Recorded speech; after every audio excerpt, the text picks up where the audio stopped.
The following is a production of DallasCowboys.com and the Dallas Cowboys Football Club. How about them Cowboys? Go Cowboys! This is Media Mash, a roundtable of Cowboys insiders dropping wisdom and offering sizzling takes on the current state of your Dallas Cowboys. Now, your host, Newy Scruggs. Media Mash! Let's hook 'em, baby.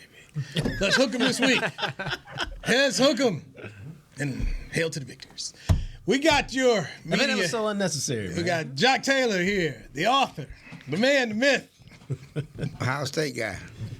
Saad Youssef, the athletic. Clarence Hill, our favorite Longhorn. Newy Scruggs, your favorite Q-Dog right here on the Media Mash, rolling through. All right. Seattle. How we feeling about it? Winning team. You got some detractors out there who said the Cowboys haven't beaten anybody who's got a winning record. This week they can accomplish that. Clarence, go. Is that a detraction or a fact? However you like to see it. It's a detraction. Because people use it to take away from what they've done. And I think, Dak was perfect, because I kind of followed up. And he said, because we were asking about the MVP. And he said, I ain't done nothing. I got to, it's all about December. It's all about these games, January. It's all about the playoffs. That's nice. I've done, I've had this. And the same thing about the team. I mean, there are people who say they ain't done nothing. Yeah, you beat up all these bad teams. You ain't done it. Here's a chance to prove it against winning teams. And we all know how the narrative can go, because as soon as they beat Seattle, they will have a 500 record. 6-6. Yeah, still ain't been a team with a winning record. We're going to move the goalposts. Like, they going to move the goalposts anyway. Then Buffalo ain't going to be it's going to be some goalposts moving. But all you can do is play who's in front of you, and all you can do is take care of business. They understand. They understand what's been said. They understand who's in front of them, and Michael Parsons said it. It's a time for us to prove ourselves, and that's what it is. Stop. In the second, I think the Seahawks are actually a good example of what we're talking about with the Cowboys. In the second week, the Seahawks beat the Lions in overtime, 37-31. Other than that, I mean, it's no different than the Cowboys. I mean, they got blown out by the 49ers. They got blown out by the Ravens. They, beat the Cardinals. They lost to the Bengals. The point is that, again, you only play what's in front of you. And Seahawks are 6-5. They've basically beat a bunch of teams with losing records, and they've lost to a lot of good teams. At the end of the day, it's any given Sunday. So, just on your point, what the detractors will say, Seattle isn't expected to be where the Cowboys are. They're not. And they did beat Detroit. So I'm just saying that's what the detractors are saying. Buckeye man. I mean, I think it's just it's the proving ground is now. I mean, there's something to be said for blowing out the bad teams. I mean, because they leave no doubt. They just destroy them. And they put basketball runs on them, and there's something impressive about that. But we all know that the season comes down to these next 5 games and how you set yourself up for the playoffs, whether you're going in as a wild card or whether you win out and somehow get the division. But it's going to be determined now, and then because we see it every year, man. Somebody gets hot this time of the year and goes into the playoff with a 5 or 6 game winning streak, and then that sets up their playoff run. So why not us is what the Cowboys should be saying. All right, Saad, I'll start with you here. Just left the locker room. What did you get out of it today? The fact that they're healthy right now. I mean, that was a point that talking to a few players, they kind of kept coming back to. DaRon Bland, we just saw the practice report. He's back, practice limited, but he was not participating, missed last game. They're a healthy bunch that have all the resources they need to take care of business. So there's not really any excuses. And not that they were making them before, but whenever we talked about the Cardinals game and we talked about not focusing on the Cardinals, there was also a lot of, Trayvon just got hurt. You didn't have 3 out of 5 offensive linemen, all this kind of stuff.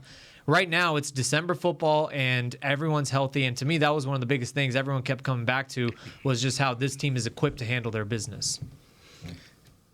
Dak is excited to be a dad, excited to be a girl dad. He just talked about, the baby news that came out over the weekend. And, if you want to know when Dak got hot, you want to know why Dak's been hot over the last 5 weeks? Dad's strength, baby. Dad's strength.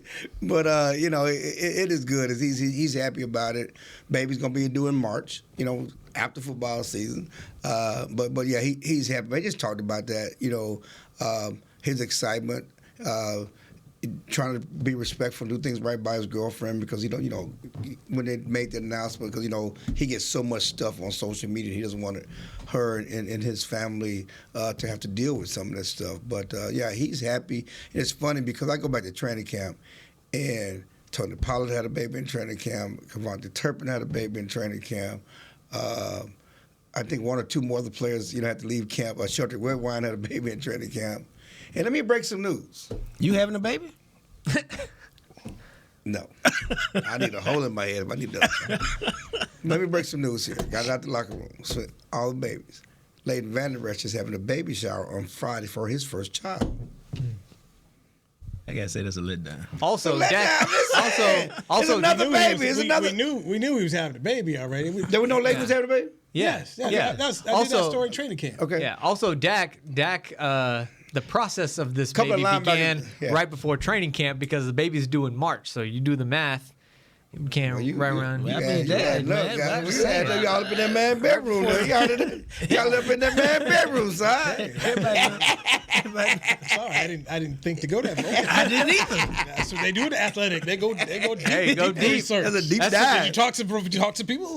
No, it's because Did you talk to the lucky egg winner? The reason why it came up in my head was because that's what we always talk about with November babies. Because go 9 months back, you got a good Valentine's Day if you're born in November. Your parents had a good Valentine's Day. Okay, son, I'll be looking out for you next November. Papa Side. One way. I like that, Papa Side. Papa Side didn't be in the house here. What was your one takeaway from that 45-10 Washington beating that Dallas gave him? I'm very impressed at the way that they put basketball runs together. Like, I've never really seen it. I've been covering the team for a long time, and I've never seen a team that consistently can put up. I mean, they scored 25 points in the fourth quarter, dog. Mm-hmm. I mean, and they've had a lot of these explosive quarters or these 3 or 4 minute periods where it goes from a close game to a blowout. And I don't really know what to make of it because I haven't really seen it. And it doesn't matter how you win. But there's something impressive about that, and it'll be interesting to see if this is just their year to do that and whether it's something that they can sustain throughout the season. Right. And a different thing, just piggybacking on this for a second. In the past, their runs have come early. They started fast. This is the first time they've been at home and did not have more than a double-digit lead going to the fourth quarter. This time it was 20-13 going to the fourth quarter, and that run came late. They finished strong. Instead of starting fast, they finished strong with their run. It certainly came out of nowhere. They know how to, run up and score on people. It's what they did against Carolina, finished strong against them. That game was a 7-point game, and then they blew them out there. What was your one takeaway from that Cowboy dominance on Thanksgiving Day? For me, it was DaRon Bland. It was. I know he's been the story, but just to see the way that, the whole game, the story was kind of Dak and the offense. Up to that point, the way they were pulling away, Dak was spreading the wealth around. Turpin, all for DaRon Bland and to do what he did, set an NFL record. I thought, even going back and watching the TV copy, you can tell just the way Jim Nantz called that play, just how exciting that was and how big of a moment that was. And to me, it's really, even after the game, about DaRon Bland, talk to his teammates and everything, because he's a man of few words. He doesn't say much, but you see how much love and respect there is for him as someone who just goes about his business. So for me, just him being able to accomplish that milestone in that game was the big takeaway. You and I had a chance to chat with Jerry afterwards. Right. Jerry was as giddy as I've ever seen him, especially after a regular season win. And I was surprised, Clarence, when Jerry spoke about how this win, this day ranks up there with Super Bowls. Yeah. He said even more. Right. Yeah, you know, there too. Obviously, he came in late too. He ain't been to the Super Bowl in a long time, so he really forgot how that feels. Because I was like in the 90s. I was like, all right. Back in the 1900s, Jerry had that feeling in the 1900s. But that's the first thing, because I asked him about that question, because it seemed like beyond Jerry going over the top, this is as good as feeling like having the Super Bowl, they had fun. Okay, they had fun. Turkey legs. The turkey legs, the jumping into the Salvation Army red kettle. This was a fun experience for the Cowboys, and I asked Mike McCarthy the same thing about it, and he just talked about it's okay. I want these guys to enjoy the journey, and they're enjoying the journey. And one thing Jerry talked about, on top of saying this is most fun he's had since the Super Bowls, but he just talked about the synergy in the locker room, the special moment, this feeling among the guys, and to me, that's what made it even more special. You talked about the celebration they had for Bland. They are truly excited about Bland and what he's done, where he came from. Even Michael Parsons, we were talking about. Listen to how the stars talk about him, whether it's Parsons or whether it's CD or whether it's Dak. They're all hyped for each other, which is what you want. Right. And I don't know if we got another break coming up, but we need to talk about Bland in this MVP conversation. We'll do that. I'm not a defensive player of the year conversation because that's a legitimate talking point at this point, especially with Michael, who came into the season looking for MVP, or defensive player of the year, and now Bland may be stealing some of his thunder. So, kind of a stretch, but I'm going to go there. You talk about guys being happy for each other, talk about a locker room happy and playing together. I saw one last month, covered it, Texas Rangers. Those guys were about each other. There was you do your job, I'm rooting for you. They had each other's back. I'm not saying this is going to result in the same way it did for the Rangers, You're saying it. who won the World Series. You're putting it out there. But I'm putting it out there from the standpoint of if everybody wants to play together and nobody cares about who's getting what credit. That's really what you're talking about. If I'm playing for you and if I'm genuinely happy for you and your success, then you can be genuinely happy for me and my success. And then I don't have to worry about why you jealous because I scored 3 touchdowns this week. Oh, now you don't want to participate. I mean, it's just a good vibe, man. And good teams with good vibes that have talent, they win and they can do special things. And you can do something in the playoffs, something we haven't seen them go deep enough up after that. And something Dak just mentioned today too was Tony Pollard. Like, him and Tony Pollard have this little game of, if you're not going to score, I'm going to throw the touchdown. So you got to go score. And he was just kind of laughing about, the Carolina game and Tony Pollard running it in. He was like, hey, it's not hard for me to pull it and throw a fade to CD. So they're just having fun with these competitions. And we know the run game has been a talking point of struggle. And so Dak is kind of, playing around with Tony like that. So you're right. The vibes are good, and that's how they're riding. And that's where I'm at because I've been to get off my lawn guy for the last couple of weeks because I thought they were disrespectful in Carolina by doing the church. Yeah, you mentioned that. I said it with my chest. About it. And they weren't. I mean, and the turkey leg celebration was a little disrespectful. That was funny. It was funny. The Washington crew I talked to, that was basically their stories. Man, they beat you down and then they pull out the turkey leg. They already had it planned. How confident you ought to have his plan. So there was some arrogance, some confident arrogance in every bucket. Every bucket. Every bucket. Right. So and then you're eating on the sideline in the middle of 6 minutes left in the fourth quarter. Dak's out there eating turkey leg. So there's some disrespect, some arrogance that goes along with what the Cowboys are doing. But I'm going to stand down because just watching the team have fun is not. It's just they're having fun with each other. They're having fun with each other. Vibes. They're having fun with each other. They're not meaning to, but it's about themselves and about each other and how they're having a great time together. And it's earned. I mean, that was it's earned. When McCarthy talked about, hey, look, you want to do this? We better be up big. And then Dak spoke about, okay, yeah, Bland ran it back, and I thought maybe no, we'll get one more. And then they got it. But that was the storyline in Washington, talking to my boys up there. Yeah, man. You got it had to be, man. Because if you're Washington, you like, really, dog? That's really what you're going to do, man? Well, yeah, it started with them just jumping in the can. We've seen them jumping. We've seen T.O. through the ball in the can. We've seen Zeke jumping in the can. Right. So, the kettle, yeah. And everybody, and I was like, everybody's jumping in the kettle today. And then all of a sudden, what? They done pulled a turkey leg out the kettle. Food, I mean. That was some classic. That was Joe Horn stuff. That was some classic fun stuff. It was funny, man. Yeah, and so this team is having fun, and there's nothing wrong with that. So I was doing my stand-ups for Channel 5 after the game, and we did one next to the kettle. And we look in there. There's turkey legs. They're still there. They had plenty in there. Yeah. There was 3 of them. And it's like they put them in every spot. It was like, wow. I mean, you got to have some serious confidence. Did you take one home? No. Okay. No. Pat Doney ate one. He ate one? That meat been in there. That turkey leg been in there for hours. Come on, man. This is the same guy who jumped in the pool at Arizona at the World Series. Yeah, that's a nasty pool water, too. Right, exactly. He's doing that kind of stuff, not me. He's like, you want one? No. Nah, we good. I'm good. But you eat it, and I'm figuring, okay, if I have to to work tomorrow for him, then I know exactly what happened. All right, let's get a first break in here. Yes, we will talk about DaRon Bland. Is he in that running now for the Defensive Player of the Year? Ironically, there is a gentleman on the team who's won a Defensive Player of the Year and did it at that same position. We'll do it next on the Media Match with Clarence Hill, Saad Youssef. You got Jean-Jacques Taylor. I'm Newey Scruggs on DallasCowboys.com radio. Todd thought it would be secure to jog in the cheetah savanna. Todd believed the big cat repellent he bought online was reliable. And now, Todd is trying to be faster than this cheetah that can run 80 miles per hour. But the good news is, Todd has AT&T 5G that is fast, reliable, and secure. And he learned the best thing to do is stop running and toss her the backpack with the beef stew. AT&T 5G. Fast, reliable, secure. It's not complicated.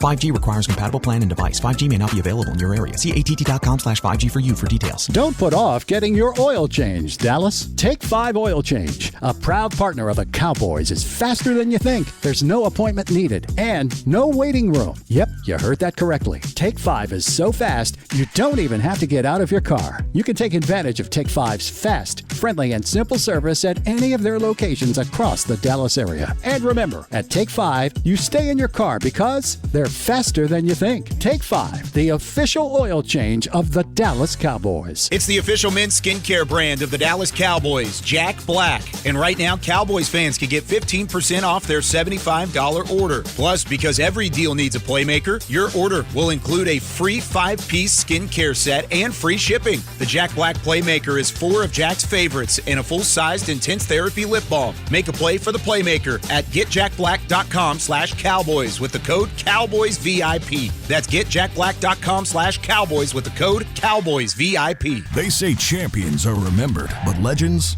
are never forgotten. United Ag and Turf offers a winning lineup of John Deere equipment built to tackle any challenge on and off the field. Legendary John Deere tractors, combines, residential mowers, commercial mowers, compact construction equipment, Gator utility vehicles, and a full line of golf and sports turf equipment. United Ag and Turf, the official Ag and Turf equipment supplier of the Dallas Cowboys. Visit UnitedAgAndTurf.com to find a location near you. Back to Media Mash.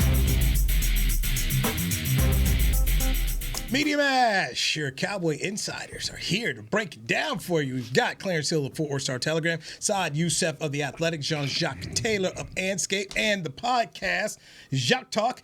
Newey Scruggs, just merely here to enjoy all the moments from you gentlemen here. All right, so Seattle coming to town, 8.5-point dog to the Cowboys at Jerry World here. DaRon Bland on a run. 5 interceptions he's taken back to the house for touchdowns here. Yes, he's on his way to making All-Pro. Now that question starts to become, does he enter the Defensive Player of the Year conversation? And if he is, which I think he is, where do you put him in the running right now? You know, I think that for me, it's been a build-up because I was, again, that get off my lawn guy last week. I was like, he's having a great year, putting up great numbers. But I'm not ready to put him in Defensive Player of the Year conversation because most of his interceptions have come in the middle of onslaught. You know, it's like the Cowboys are making a run. They haven't been necessarily the difference in a game, you know. But the numbers are the numbers, and they're so overwhelming that you just have to stand down and, like, applaud a great season. That's kind of Mike is. I asked Mike about that today. He was a back-to-back runner for Defensive Player of the Year. You know, and obviously coming to the season with the goal of winning Defensive Player of the Year, he's still in the conversation. And, you know, now he says it's always a dark horse. He worried about Trevon Diggs, and he said the dark horse is the one that always gets you, and DB has become the dark horse, and he's all on DB's bandwagon because you have to sit and admire greatness, and what's happening, what he's doing is greatness. And you just have to sit up here and tip your cap to greatness. The other thing he did is, and I think me and you talked about this somewhere. Could have been on the phone, could have been on the podcast, whatever. But he had that moment on Turkey Day, man, when the world was watching. Right. Like, outstanding. Yeah, now the other ones that happened, the Cowboys always got a good spot. But when you do it on that day, that's like your Heisman moment. Yeah. And now That's why he was on, I think, NFL, some NFL show. NFL morning, the next morning, yes. And you got Darius Slay, you got other players around the league taking notes. Oh, that's defensive player of the year. That's, all these other big-time players are saying the same thing. So he had that moment at just the right time. And then he still got a couple more high-profile games with Cowboys where if he does it again or has some more spectacular moments, even if they're interceptions that don't end in touchdowns, he can solidify himself as and it's the age-old question, like we always do with the Heisman, player of the year and all this, the NBA MVP. Is it the best player or guy who's having the best season? Because I would tell you, Micah Parsons is the best player on the defense. Micah Parsons is one of the defense coordinators are game planning for and to avoid. They're not. And the beautiful thing about what Bland is, he's making his picks because they're still throwing the ball at his guy. He still has more. They completed quite a few passes against him. Right. So it's not like they're running from him, so they're giving him opportunities. So he's having a great season. He's still not the best player in the defense. That's by far Micah Parsons. But it's called Defensive Player of the Year. Yeah, and I think the audience plays a factor. I also think the team plays a factor, too, because, I think Myles Garrett would probably be one of the favorites, but I think once you start slipping out of that playoff conversation, you're on the bubble, and then this is a team that's won however many in a row, and you're playing meaningful football in December. Cowboys always have the spotlight, and I think that's where it starts picking up even more for someone like DaRon Bland, and also just the overall hype of not just the Cowboys, but the Cowboys defense. Dan Quinn is a very popular name out there in potential head coaching searches down the road. Micah Parsons. So the focus is so much on the Cowboys defense that it's hard to miss Bland. And then when you're doing something that's literally never been done before, it's hard to argue with that. Let me piggyback on one thing, because you said it's defensive player of the year. It's not me the best player. The problem here, and as I talked to Gilmore about this, everybody who's won defensive player of the year, they're in the Hall of Fame. So it adds to your resume. So yes, it's something that Michael wants really badly. It's always next year. He wants it adds to your Hall of Fame resume. You want that because Stephen and I said, Hall of Fame. That's what I want. He's like everybody else who had defensive player of the year in the Hall of Fame. What about me? Right. You start looking at just because so far, the last couple of years, it's gone to guys who can sack the quarterback. TJ Watt. Right. So right now, looking at the sack leaders, TJ Watt, 13.5. Too bad he doesn't fit the Cowboy scheme. Remember that? Khalil Taco!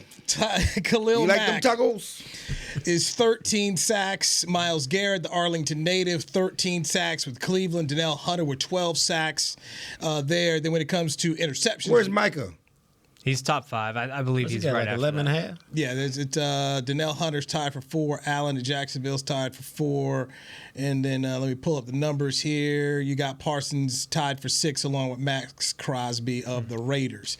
And then when it comes to interceptions, you got Bland leading the league at 7. 5 of those interceptions have gone back for touchdowns. So insane. It's going to be a pretty interesting call. And I'm not a voter. I don't know if you guys are voters at all for the Defensive Player of the Year award, but how do you view that? Do you view it versus the sacks? How do you view it versus the interceptions? Some of it you view how good is your team, right, and what your contribution is to a team that's winning or making has got one of the best records in the league. And so that was my thing about Bland is like, how do you view it? I think what he's done is great. The numbers put on the great. I don't think that any one of those interceptions was a difference in winning and losing. Okay, they were part of onslaughts. I do think Micah's play, what he does to set up his other guys, has been a difference in why the defense is great. And so I like those numbers because Micah started slow with the sacks. But he's only 3 away from the leader, and he could get on a run. And if he's leading the league in the sacks at the end of the season. Yeah. All right, two. Go ahead, Sam. Just real quick, to your point about where the position of that Defensive Player of the Year, in 2021, Trayvon Diggs had 11 interceptions. Mm-hmm. He did not register on the Defensive Player of the Year voting. It went to TJ Watt, and Micah Parsons was number 2, and Aaron Donald was number 3. So to your point about where the votes and attention, it's hard for a defensive back to win it. Yeah, it's hard for a defensive. And that's why Gilmore, we talked about that. He says it's hard for a defensive back to win it because he said you have more opportunity to get sacks than you do interceptions. No one's rolling up 20 interceptions in the season. No, because at a certain point they're gonna start throwing it. And all of that. And so that's my point. And I guess no one's not throwing at Bland, and which is good for the Cowboys because that means it gives them more chance to take the ball back. But they are trying to avoid Micah. They are trying to do things to neutralize what Micah's doing. So T.J. Watt and the Steelers are a 7-4 football team, and we all see clearly that offense is not good. They ended up firing the coordinator. The defense has had to carry them, so that will carry some weight when you're talking about looking at T.J. Watt and what's going on there. The other thing that is helpful for DaRon Bland as you start to look at the schedule here, you've got Josh Allen on the schedule who leads the league in picks. You've got Jalen Hurts who's thrown, 8-9 picks this year, so he's on the schedule. So you're going to have the opportunity to go ahead and get yourself some balls coming up here pretty quick from some quarterbacks who like to give it away. Tua's on the schedule, so you've got him on Christmas Eve. Then you've got the Commanders one more time. Jared Goff, either he likes giving it away or he likes throwing touchdowns. So if you're Bland, the opportunity to get maybe 2 to 3 more, very strong. Yeah, and again, an opportunity for Michael to get on the run. The thing about it, he's right in the top 6, and he really hasn't had Khalil Mack had 4 in one game, and T.J. Watt, they've had some big game. Micah has not had a classic big game. Okay, as you talk about Micah, here's the problem. Now you're talking about splitting the vote. Right. Oh, I agree. I mean, that's part of it, yeah, for sure. So if you had a vote right now, who would you give it to on the Cowboys? See, my problem is this. I'm old Answer school. the question. I'm old school. Michael Jordan should have won MVP every year because he was the best player in the league. Never went to Karl Malone. Should never went to all that mess. We got to get him the MVP because they've been. Give it to the best player. To me, it's got to be Mike. I would still give it to Micah. Give it to Micah Parsons? Yeah. Give it to Micah Parsons? Micah Parsons. Rush and cover. Rush sets up some of those interceptions. You can say it. And you know what? I'm sitting there thinking, man. Another thing is I hate to hold circumstances against players, but also Stephon Gilmore being on the other side helps DaRon Bland a lot. Okay, we're not listening. But I'm just saying, it helps because you're not going to throw at Stephon Gilmore. They are throwing at Stephon Gilmore. What year you talking about Gilmore? No. What year? This year? Or you talking about Patriot year? What year? No, he's still solid. He's still a good corner, and so it's not. They good corners, my You're not. It's not. Come on. Nobody's running from Gilmore or Anyway, this is right up there with that Trey Lance. Man, stop it, man. Leave Sod alone. Leave Sod alone. Sod gonna whoop y'all ass in a minute. Excuse me, whoop y'all butt in a minute. Stop, y'all need to stop it. You mean Darrell Revis out here. Revis Island. Starring Stephon Gilmore. Y'all are so bad. We learned from you. Y'all are so We have bad. learned from you, my Y'all are man. so You have bad. taught a master class. Y'all are so bad. You have taught do this. a master class. bottom- So who you voting? Where you go? Okay, Micah, what you got? I think I'd give it to DaRon Bland right now. Thank you, man. We're giving it to Bland. It's 2. I say that just because we haven't seen this in 50 years. And seen it, man. No, and he's about to get more. So the numbers are overwhelming, and I understand. Like I said, this Michael, you appreciate And there's a reason why greatness. they call it a career year. You know what I mean? Thank you. Listen to the man. Listen to the man. Career year. He wrote the book on Prime. He knows DBs. Wrote the book on it. He wrote the book on the last 8 games. Why?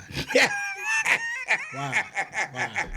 Much like when I started at Cat. Well, you gonna get a show on FS1 real soon. All that hate you got in your heart. you know. Man went out there and won When I was writing books on them, they was winning back-to-back championships.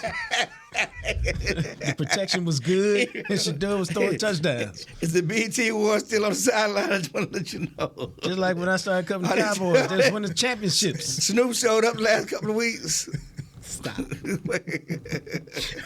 But lost their way to Boulder. Even the good weed ain't bringing them back. Even the legal weed ain't bringing them back. It's legal weed, guys. Come on back. You know what Don King said in this movie? Nobody will hang out with a loser. Be your own people, man. You can smoke weed on the sideline. Prime gonna be all right, man. I ain't worried about Prime that. gonna be okay, man. You just stop. You just enjoy your horns and hope the Oklahoma State don't pull nothing out on them. I'm not worried about Okie Light. Yeah, okay. All right, man. Big 12 champion. You guys going to go Sugar Bowl? You go to the Sugar Bowl with them? We're going to the playoffs, college football playoffs, sir. Happening. No, you're not. Yes. No, you're not. It's happening. No, you're not. Florida State's losing to Louisville, and we're in. Don't see it. Don't see it. You don't see them losing to Louisville? I don't see them going to Big 12. I don't see them in the playoff. I don't see them. Well, we'll see. They'll take them over Oregon. Side, you got Texas in the playoffs? What you think? I mean, they're going to need some help, but You think that yes or no? No. Jock? Yeah, because I think cooler heads would prevail. They got the best win in college football. Let's be honest about it. The best regular season win in college football. All right. I think Alabama may have the best win in college football come Saturday night. Just saying. Let's take our break right here with. He's an Alabama fan. Yeah, you got to understand. North Carolina basketball, Alabama football. Let's take our break right here. All over the the place. Media Mash. Clarence Hill, Saad Youssef, Jean-Jacques Taylor. I'm Louis Scruggs. From Alabama, even though he grew up in Carolina. Right. Take a break. Todd thought it would be secure to jog in the cheetah savanna. Todd believed the big cat repellent he bought online was reliable. And now, Todd is trying to be faster than this cheetah that can run 80 miles per hour. But the good news is, Todd has AT&T 5G that is fast, reliable, and secure. And he learned the best thing to do is stop running and toss her the backpack with the beef stew. AT&T 5G. Fast, reliable, secure. It's not complicated. 5G requires compatible plan and device. 5G may not be available in your area. See att.com/5G for you for details. Cowboys fans, after that move, we've just coined the term Rowdy Replay. Let's roll back the tape. Okay, there's our mascot Rowdy cheering on the boys. And now he's on his phone, on his Bank of America mobile banking app? Staying on top of his finances with his virtual financial assistant, Erica. Bank of America's digital tools are so impressive. Cowboys fans just can't stop banking. Learn more at bankofamerica.com/can't-stop-banking. Erica is only available in the English language. You must download the latest version of the mobile banking app, only available on select mobile devices. Message and data rates may apply. Member FDIC. Welcome back into Dear Doctor, the show where I answer life's questions with an ice-cold can of Dr. Pepper. Sheila, let's hear from our next caller, would you? Dear Doctor, my friend supported me during a tough time, but what's the right gift that says, thanks for being a shoulder to cry on? Okay, this one's easy. I say give her a delicious Dr. Pepper. Nothing says, thanks, girl, better than a one-of-a-kind soda. Yes, any Dr. Pepper flavor will do. Now, just a reminder that I don't need to be a real doctor to know that Dr. Pepper is the one you deserve. They say champions are remembered, but legends are never forgotten. United Ag and Turf offers a winning lineup of John Deere equipment built to tackle any challenge on and off the field. Legendary John Deere tractors, combines, residential mowers, commercial mowers, compact construction equipment, Gator utility vehicles, and a full line of golf and sports turf equipment. United Ag and Turf, the official Ag and Turf equipment supplier of the Dallas Cowboys. Visit unitedagandturf.com to find a location near you.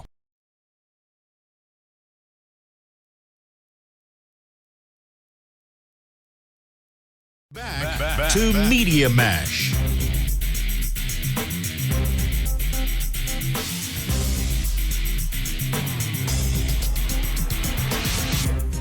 Media Mash right here at DallasCowboys.com.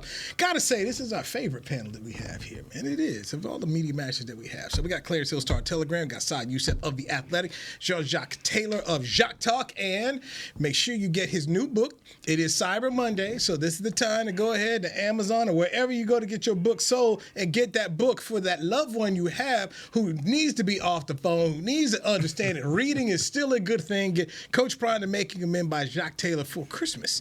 I'm merely Louis Scruggs. All right, gentlemen. 8.5 is what Vegas says the Cowboys are going to win by. The Cowboys have been dominant at home this year. Saad, 8.5, too much, or you think that's okay? I think that's okay. I mean, it's the NFL. Whenever we see wins that are, 45-10, no one's ever going to be favored by some. When we see 16-point spread, that's a gigantic spread. It's not college football. So 8.5 is a sizable spread to me. And I think that's respectable. I'd probably pick the Cowboys to win by more, but that's in terms of how you set spreads. 8.5 is fair. It's a lot of points. That's just a lot. I know they've been on a roll here, but we're talking about a winning team that likes to run the football. Pete Carroll's going to come. They're going to run. I think some of it might be whether Kenneth Walker's playing this week, and one of the things that gets, and I don't know how they are yet, is the Cowboys' run defense doesn't get tested because they've been blowing folks out. Correct. I think it's still got some questions about it, and I think if he plays, then they can challenge him a little bit on that. Because I don't think Seattle's the kind of team that gets blown out in the first quarter and a half. And so the game could be tight going into the fourth quarter. Yeah, I mean, that's a lot of points, especially for this Seattle team. But I don't think a Super Bowl contender, but they're talented. Their game, they got a good coach. They got a good scheme. They got a solid defense. They do have a running game. And I'm glad you brought the running game up because as much as the defense has played well, you're right. The blowouts have forced most teams to get out of trying to run the ball and really have to throw the ball on them. But November, December, January football, you're going to have to show up that run defense. You're going to be tested. Which is another reason why I think it's intriguing that the Cowboys are making a play for one Shaquille Leonard, linebacker out of the coach who's cut by the coach, but a four-time Pro Bowler, four Pro Bowls in his first 6 years in the league. Was a dominant player. He's not the player he was because of some nerve damage in his back, but he's still a quality football player, physical guy, first and second down player. This last year was with the coach who could help the Cowboys show up to run because they're still small inside, small at linebacker without Leighton. So we look today, news in the National Football League, Frank Reich fired by the Carolina Panthers. Dallas dismantled them 2 weeks ago, especially in the second half. Jack Del Rio fired over the weekend after the Cowboys beat them 45-10.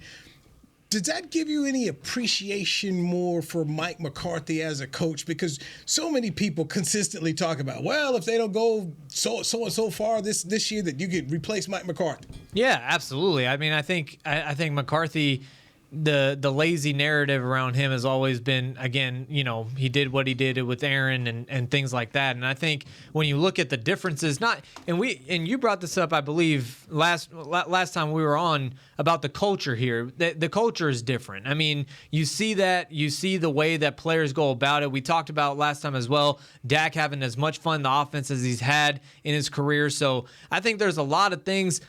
One of the things that we talk about with home, with how good they've been at home, McCarthy implemented a thing where you sleep at home and you don't have to go to the hotel and things like that. He does little things. The way that he managed when Dak Prescott was out for 5 games last year. Yeah. These are little things that I think the way that he doesn't get enough credit for that, but it's part of being the Cowboys coach. It's part of being the coach that's going on 28 years of the drought. It's not all his fault.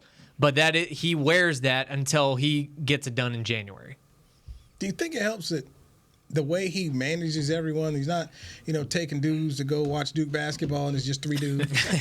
You say shout out to Jason Garrett like that. Just do Jason Garrett like that. I thought Jason did a nice job last night on the broadcast. But literally, I mean, he does a good job of managing the team, man. And I think it's hard to be an NFL head coach without having a sizable ego, but I think he does a good job of setting his ego to the side and letting his players be out front and playing to them as opposed to playing to himself, especially when you got an owner like Jerry. I mean, why did Jimmy not last?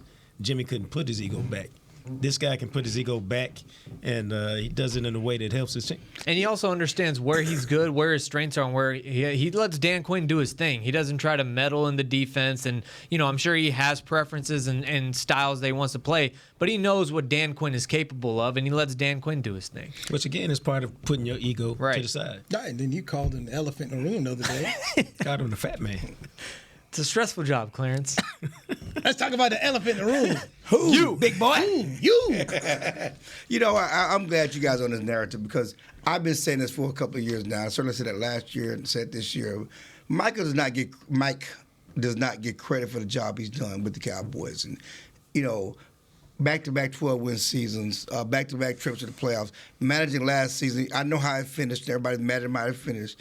But winning 4 out of 5 games without your starting quarterback. You've seen across the league what happens when you lose your starting quarterback. See what happened with the Jets. You got a good team. Lose their starting quarterback. You got the number 1 pick. The season's over. I mean, for him to manage this team, get them where they are, losing their starting quarterback, then you lose different players, lose coaching staffs, and he's basically taken over the offense. And what they're doing now, I think he's done a great job. Again, he doesn't get enough credit. But this offense, going back to the spring, and we've talked about on the show, Dak, CD, they love Kellen Moore, okay? They love Kellen. Dak will tell you Kellen Moore's this guy. He's been since rookie. But when they start talking to spring about how they know this offense, understand the offense, we have a better understanding of what we're supposed to do in this offense, more so than we ever have, you're basically throwing Kellen Moore under the bus. And so basically you're saying we've been taught, and we're learning things we've never learned before. And you look at why this offense has evolved, it has a lot to do with them finally getting an understanding of what they're supposed to do. And Mike, as much as Dak is hot, Mike is hot. Mike is hot with his right play now. calling. And so let me go back to you here. You guys all do radio interviews. Friends will call you, hey, we're talking Cowboys. And so many times, especially the national folks, they want to talk about him being on the hot seat. Yes. And I remember, just for me, and just go around the room and just ask you, I kept defending Mike from the standpoint, I'm like, 12 wins, 2 years in a row. This hasn't been done since Switzer. It was around here. It's the Switzer-Johnson era teams. That what's happening here has not been done in a long, long time. Why not appreciate it? Yeah, I think you also change for the sake of change is never just the answer. I mean, if you're gonna make a change, you better have a better solution out there, instead of Mike McCarthy. And for a long time, that was. You had the Sean Payton cloud, whatever, hanging out there that people kept talking about, and because you felt that was a step up. I mean, what's the step up right now? Even if it was a 12 back-to-back 12 seasons, another one, first round playoff exit, you don't just let someone like that who's doing all that go unless you have a better answer. I think you're right about that, but the point remains, they losing the divisional round. He's still going to be here next year. Right, and that's just it. That's the elephant in the room. I thought he was the elephant. I thought he was. And I think that it's same thing with Dak and all of them. They get a lot of goof because of it's been 28 years. You dying for other people's sins. Yeah. They that's part of it. You're paying that's for a huge part of it. Yeah, for all of them. For Dak, why no one has any patience for the success you have because they haven't won in 28 years. Okay, and until you win. It's a problem, and it's an organizational problem. It's the talent. It's all that. So, yes, he's had back-to-back 12-win seasons. He looked like they're going back to playoffs again this year. 3 times straight years in the playoffs, first time since the 90s. But if they don't get it done in the playoffs, what was it all for? And especially if you talk about, do you have a replacement? And then if Dan Quinn comes up for jobs and you're about to lose Dan Quinn and you lost in a divisional round, maybe you have a decision to make. Do you even Mike McCarthy has told us multiple times at the podium this year that the defense is the identity of the team now. And maybe you have difficult decisions in that way. He was saying that when his offense wasn't playing so well. Right now, right now, Dak and the offense. It's funny. It's funny. I don't mean to cut you off, but I'm not interested in being the number one offense. I want to run the ball and protect my defense. Where they are now. Yeah. But my point is like number one never know scoring what circumstances offense. have. Number one scoring offense, top 5 passing game. They're doing pretty good. And so just to your point too, we talk about the playoffs and obviously it's the context of when you lose and how. But I go back just watching the Carolina Panthers with this mess that they've now had for 6 years under David Tepper, just getting it wrong at every single turn, and then just looking over there for the Bears fans. Okay, they couldn't wait to get rid of homeboy, and then they go out and they get Matt Eberflus, and now they're sitting here frustrated with him. You can go bad very quickly. It's harder to try to replace a guy and just make sure it's going to be better. There's no guarantee. As much as we like Dan Quinn, who he didn't have a shot and failed, man. Yeah. Who should have a Super Bowl ring, but is not. We don't know how he's going to be making that jump. There's a great music documentary called 3 Feet from Stardom. If you've never seen it, it's fantastic. Watch it. It's about backup singers who want to become lead singers and just how tough it is to go there. In basketball, they call it 3 inches when you go from being an assistant coach to the head coach. It's a hard thing to do. And while Dan Quinn showed you that he was good in Atlanta, once that Super Bowl loss happened, it just disintegrated. And for everyone to just assume and think, well, he's going to be the guy.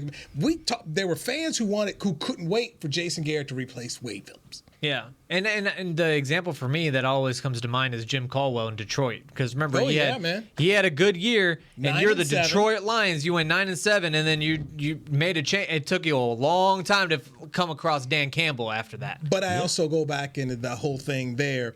The general manager in Detroit was Bob Quinn, who came in from New England, he wanted Caldwell out of there, but he couldn't do it because the players liked him, the Ford family liked him. So he waited until they missed the playoffs and then tried, we're better than 9-7. Then they never went 9-7 again. They hired Matt Patricia, then came out to find out he had some criminal thing happen to him in the past and embarrassed. It was a mess. Yeah. And fired. He was fired.